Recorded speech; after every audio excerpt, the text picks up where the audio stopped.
அனைவருக்கும் வணக்கம். நான் சுஜிதா கோபிநாதன், தெலுங்கானா மாநிலத்திலிருந்து பேசுகிறேன். ஆல்பா NLP நடத்தும் சரநிகர் மகளிர் போட்டியில் கலந்து கொள்வதில் நான் மிக்க மகிழ்ச்சி அடைகிறேன். இன்றைய தலைப்பு மதிப்புமிகு ஆண்கள்.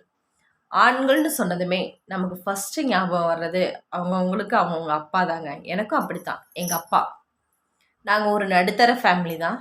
எங்கள் அம்மா அப்பா 2 பேருமே மில்லுக்கு தான் போகிறாங்க. எங்கள் அப்பா சின்ன வயசுலேருந்தே ரொம்ப கஷ்டப்பட்டு வளர்ந்தவர்.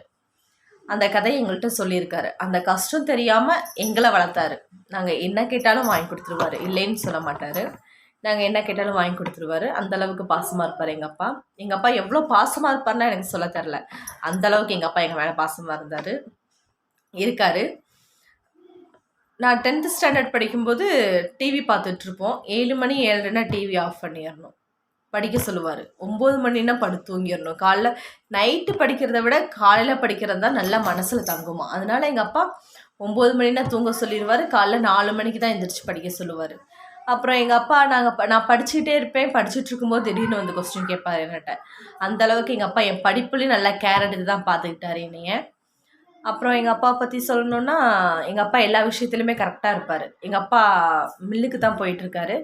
இப்போ எங்கள் அப்பாவுக்கு 50 வயசு ஆகுது. இன்னும் எங்கள் அப்பா மில்லுக்கு தான் போகிறாரு. 7:30னா கிளம்பிடணும். 7:15 வண்டி எடுத்துருவார். அந்தளவுக்கு கரெக்டாக இருப்பார் எங்கள் அப்பா எப்போவுமேனு. எங்கள் அம்மா அப்படி தான். எங்கள் அப்பா அந்தளவுக்கு வேலைக்கு கிளம்புறாருன்னா எங்கள் அம்மாவும் அந்தளவுக்கு எந்திரிச்சு காலைல வேகமாக சமைச்சு எல்லாம் ரெடி பண்ணியிருப்பாங்க. எங்கள் அப்பா அந்தளவுக்கு கரெக்டாக. எங்கள் அப்பா பற்றி சொல்லணுன்னா சொல்லிக்கிட்டே போகலாம். எவ்வளோ சொல்கிறதுனாலும் தெரில எனக்கு. சொல்லிக்கிட்டே போகலாம். அப்பா பற்றி சொல்கிறதுக்கு பிள்ளைகளுக்கு சொல்லவா வேணும்? அதனால் சொல்லிக்கிட்டே போகலாம். நிறைய சொல்லுவேன். எனக்கு இப்போ கல்யாணம் ஆகி 10 வருஷம் ஆயிடுச்சு. இந்த வரைக்கும் எங்கள் அப்பா என் மேலே வச்சிருந்த பாசம் குறையவே இல்லை. அந்தளவுக்கு பாசமாக இருப்பார். என்னை பேர் சொல்லி கூப்பிட மாட்டார். எங்கள் அப்பா கூட பிறந்த தம்பிகளும் அப்படித்தான். என்னை பேர் சொல்லி கூப்பிட மாட்டாங்க. எல்லாருமே வாமா போம்மா பொண்ணு அப்படின்னு தான் கூப்பிடுவாங்க. அதனால எங்கள் அப்பா கூட பிறந்த தம்பிங்க எல்லாமே மதிப்புமிகு ஆண்கள்னு தான் சொல்லுவேன். அதுக்கப்புறம் சொல்லணுன்னா எங்கள் தாத்தா, எங்கள் அம்மாவோட அப்பா என் மேலே அவ்வளோ பாசமாக இருப்பாருங்க. எவ்வளோ பாசமாக இருப்பாருன்னா சொல்ல தெரியாது. அவ்வளோ பாசமாக இருப்பார். எங்கள் தாத்தாக்கு யானைக்கால் வியாதி இருந்தது. எங்கள் தாத்தா நடக்க முடியாது, அவ்வளோதான். இருந்தாலுமே எங்கள் அம்மா ஊருக்கும் நாங்கள் இருக்கிற ஊருக்கும் 20 கிலோமீட்டர் டிஸ்டன்ஸ் இருக்கும். பஸ் ஏறி தான் வரணும். அப்படி அந்த கால் வீக்கத்தோடையும் வலியோடையும் என்னை வாரத்தில் 1 நாள் 2 நாள் வந்து பார்த்துட்டு தாங்க போவார். நேராக பஸ் இறங்கினோடையும் வீட்டுக்கும் போக மாட்டார். நான் ஸ்கூலில் படிச்சுட்ருப்பேன். 2001 செகண்ட் ஸ்டாண்டர்ட் படிச்சுட்டு இருந்தேன். அப்போ வந்து நேராக வந்து எங்கள் தாத்தா இறங்கி என்னை பார்த்துட்டு காசு கொடுத்துட்டு தான் வீட்டுக்கு போவார். என் மேலே அவ்வளோ பாசமாக இருப்பார் எங்கள் தாத்தா. எவ்வளோ பாசமாக இருப்பார்லாம் எனக்கு சொல்ல தெரியாது. அவ்வளோ பாசமாக இருப்பார். எங்கள் தாத்தா இப்போ இறந்துட்டார். எனக்கு 7 வயசு 8 வயசு இருக்கும்போது இறந்துட்டார் எங்கள் தாத்தா. அவ்வளோ நாள் வரைக்குமேனு அந்த கால் வலி கை வலியோட குச்சி ஊனிக்கிட்டு வந்து என்னை வாரத்தில் 1 நாள் 2 நாள் பார்த்துட்டு தான் போவார். அந்தளவுக்கு எங்கள் தாத்தா என் மேலே பாசமாக இருந்தார். எங்கள் தாத்தாவை நான் ரொம்ப மிஸ் பண்ணுறேங்க. இவ்வளோ பெரிய பிள்ளை ஆகிட்டேன். எங்கள் தாத்தா இப்போ நான் இருக்கிறத இப்போ இருந்து என்னை எங்கள் தாத்தா பார்த்தாருன்னா ரொம்ப சந்தோஷப்படுவார். அந்தளவுக்கு எங்கள் தாத்தா என் மேலே பாசமாக இருந்தார். அதனால் எங்கள் தாத்தாவை நான் ரொம்ப மிஸ் பண்ணுறேங்க. ரொம்ப மிஸ் பண்ணுற ஒரு ஆள்னு நான் எங்கள் தாத்தாவை சொல்லுவேன். அந்தளவுக்கு எங்கள் தாத்தாவை மிஸ் பண்ணுறேன். அதுக்கப்புறம் சொல்லணுன்னா எங்கள் அம்மாவோட தங்கச்சி ஹஸ்பண்ட் சொல்லலாம். அவரும் அப்படித்தான். நம்ம சொந்த பந்த ஆண்களுக்கு மதிப்பு கொடுக்கறது வேற இல்லையா? அவர் வேற ஒரு இதுலேருந்து வந்த ஆண்கள். அவரும் அப்படித்தான். எனக்கு 7 வயசு 8 வயசு இருக்கும்போது அவங்களுக்கும் எங்கள் சித்தி கல்யாணம் ஆச்சு. தனித்தனி ஃபேமிலி தான். எல்லாம் மேரேஜ் ஆகிட்டா பொண்ணுங்க அவங்கவுங்க ஃபேமிலியோடு தானே போயிடணும். அப்படி இருக்கும்போது அவரும் என் மேலே ரொம்ப பாசமாக இருப்பார். அவர் என்னை கண்ணுன்னு தான் கூப்பிடுவார். அவரும் பேர் சொல்லிலாம் கூப்பிட மாட்டார். சொல்லு கண்ணு, என்ன கண்ணு அப்படின்னு தான் கூப்பிடுவார். அந்தளவுக்கு பாசமாக இருப்பார். இப்போவும் சரி, பிறந்த வீட்டில் பிள்ளைங்களுக்கு மேரேஜ் பண்ணி கொடுத்துட்டா இப்போ புதுசாக சொல்கிறாங்கல்லங்க, பிறந்த பிள்ளைங்களுக்கு க்ரீன் கலர் சேரீ எடுத்து கொடுக்கணும், எல்லோ கலர் சேரீ எடுத்து கொடுக்கணும், இந்த கும்பா எடுத்து கொடுக்கணும், அது எடுத்து கொடுக்கணும், அப்படி இப்படின்னு சொல்லுவாங்க கிராமத்துல எல்லாம். அந்த மாதிரி சொல்லும்போது எங்கள் அவர் அண்ணன் தான் கூப்பிட்டு பழக்கம். அவர் என்னை விட்டு கொடுக்க மாட்டார். அவர் டிரைவராக வேலைக்கு போயிட்டுருக்காரு. அடிக்கடி வீடு வந்து போக முடியாது. அதனால் ஃபோன் பண்ணி எங்கள் சித்திகிட்ட சொல்லுவார். இந்த மாதிரி எங்கள் அக்கா சொல்லிச்சுன்னா இப்படி எடுத்து கொடுக்கணும்னு சொல்கிறாங்க. அப்படிங்கும்போது அவருக்கு ஒரு அக்கா தங்கச்சி இருக்காங்க. அவங்களுக்கு எடுக்கிற மாதிரி என்னையும் அவர் மகளாக நினச்சி பாப்பாவுக்கும் எடுத்து கொடுத்துரு அப்படின்னு சொல்லுவார். அந்த அளவுக்கு என் மேலே பாசமாக இருக்கார் அவர். அப்புறம் சொல்லணுன்னா என் தம்பிங்க, எனக்கு 2 தம்பி. என் சித்தியோட சேர்த்து 3 தம்பி. அவன் சித்தி பையனோட சேர்த்து 3 தம்பின்னே சொல்லலாம். அவன் என் பெரிய தம்பிக்கு எனக்கு சுத்தமாகவே ஆகாதுங்க. நாங்கள் 2 பேரும் எப்போவுமே சண்டை கட்டிக்கிட்டே இருப்போம். எங்கள் அம்மா வீட்டில் வேலை செய்கிறத விட எங்கள் கூட சத்தம் போடுறதா ரொம்ப ஜாஸ்தியாக இருக்கும். நானும் அவனும் சண்டை கட்டிகிட்டு இருப்போம். எங்கள் அம்மா துரத்தி அடிப்பாங்க எங்கள் 2 பேத்தையும். அந்த அளவுக்கு நாங்கள் 2 பேரும் சண்டை கட்டிக்குவோம். எங்கள் 2 பேத்துக்கு செட் ஆகவே ஆகாது. இருந்தாலும் ஆண்களுக்கு பாசத்தை வெளிக்காட்ட தெரியாதுன்னு சொல்கிற மாதிரி என் தம்பி எனக்கு ஒன்றுனா விட்டு கொடுக்க மாட்டான். அந்த அளவுக்கு பாசமாக இருப்பான். அதனால் எனக்கு ஒன்றுனா என் தம்பி கண்டிப்பாக விட்டு கொடுக்க மாட்டான். என் மேலே பாசமாக இருப்பான். அடுத்து என் சின்ன தம்பி. நான் பெரிய தம்பி அளவுக்குலாம் நாங்கள் 2 பேரும், நானும் எங்கள் சின்ன தம்பி சண்டை போட்டுக்க மாட்டோம். சண்டை போடுவோம், உடனே சமாதானம் ஆகிக்குவோம். என் சின்ன தம்பி சண்டை கட்டிட்டு அவன் தான் வந்து சமாதானம், சி என்னக்கா விடுக்கா சாரிக்கா அப்படிம்பா. இன்னும் கல்யாணம் ஆகி 10 வருஷம் ஆயிடுச்சு, இப்பயும் அப்படித்தான். சரி 2 பேரும் திடீர்னு சண்டை கட்டிட்டும் சரி விடுக்கா சாரிக்கா அப்படின்ட்டுருவான். அந்த அளவுக்கு அவனும் என் மேலே பாசமாக இருப்பான். இதே பாசம் கடைசி வரைக்கும் நீடிக்கணும்னு தான் என்னோட ஆசை. அடுத்து என் தம்பி இன்னொருத்தனை சொல்லணுன்னா, அவன் அக்கான்லாம் கூப்பிட மாட்டான். அவன் பேர் சொல்லி தான் கூப்பிடுவான். பேர் சொல்லி கூப்பிட்டாலும் அப்பப்போ ஃபோன் பண்ணுவான். அவன் வெளியில் இருக்கான். அப்பப்போ ஃபோன் பண்ணுவான். ஃபோன் பண்ணி பேசும்போது ஒரு தடவை பேர் சொல்லி கூப்பிட்டுட்டு இருந்தப்போ பக்கத்தில் இருந்த பையன், யார் பேர் சொல்லி கூப்பிட்ற அப்படிங்கும்போது, எங்கள் பெரியம்மா பொண்ணு எங்கள் அக்கா தான் வேணும் அப்படின்னு சொன்னான். நம்மளை வந்து அடுத்தவங்கள்ட்ட விட்டு கொடுக்காம பேசுகிறதே ஒரு நல்ல விஷயம் தானேங்க. அந்த இதில் பார்க்கும்போது என் தம்பி என்னை அடுத்தவங்கள்ட்ட விட்டு கொடுக்காம அக்கான்ற ஒரு மரியாதையோட சொன்னான் பாருங்க. அதனால் எனக்கு ரொம்ப பிடிக்கும். அடுத்து எங்கள் அப்பாவோட ஃப்ரெண்ட்ஸ், அவங்க எல்லாருமே நல்லா பேசுவாங்க, பழகுவாங்க, நல்லா பார்த்துக்கிட்டாங்க. என்னம்மா அப்படின்னு சொல்லி, நான் எப்போ ஊருக்கு போனாலும் எப்போம்மா வந்தால் நல்லா இருக்கியா, பசங்க நல்லா இருக்காங்களா, தம்பி நல்லா இருக்காரா அப்படின்னு எல்லாமே கேட்பாங்க, விசாரிப்பாங்க. அதுக்கடுத்து சொல்லணுன்னா, நான் 10th படிக்கும்போது எங்கள் கணேசன் சார், அவரும் அப்படித்தாங்க.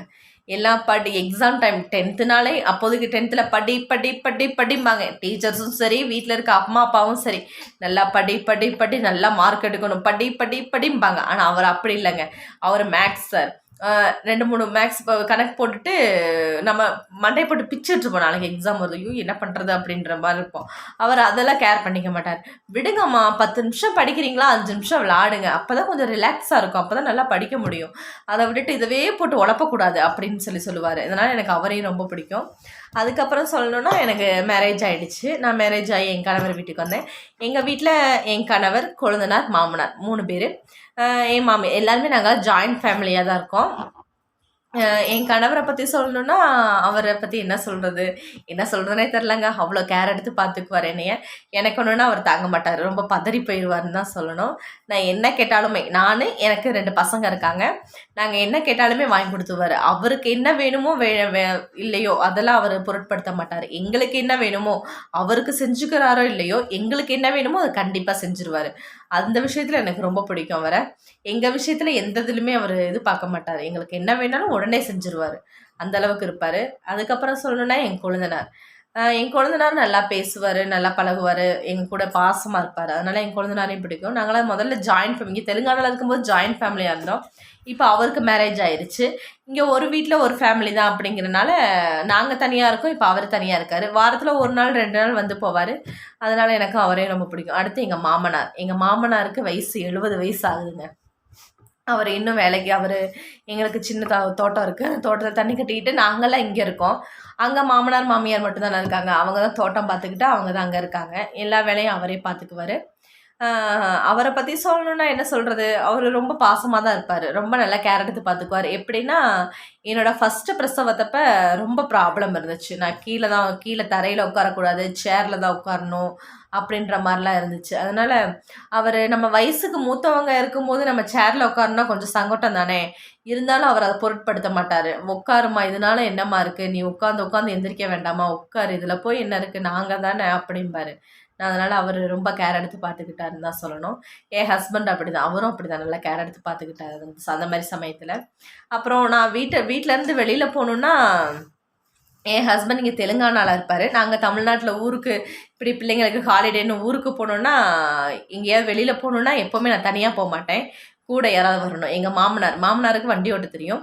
அவர் தோட்டத்தில் வேலையே இருந்தாலும் சரி, நான் ஃபஸ்ட்டு சொல்லிடுவேன் எங்கள் மாமனார்கிட்ட, மாமா இப்படி வெளியில் போகணும் அப்படிம்பேன்.